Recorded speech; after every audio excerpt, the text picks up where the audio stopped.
Hey guys, how you doing? Looks like Japan just got struck by a major earthquake in the Okinawa Islands. It's a 6.1 earthquake that struck the islands, a part of the wide of Kyushu Islands, chains that are south of Japan's South Islands.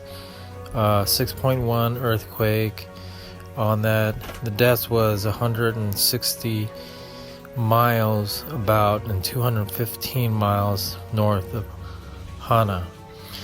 The capital cities of Okinawa, on their populations of 320,000. Okinawa is located in the Ring of Fire, and so 6.1 just hurt on that. So we'll let you know if there's any more updates on regarding that. As you know, a 6.1 earthquake just hit Japan on that. They haven't have any reports on any tsunami warnings yet, but we'll let you know.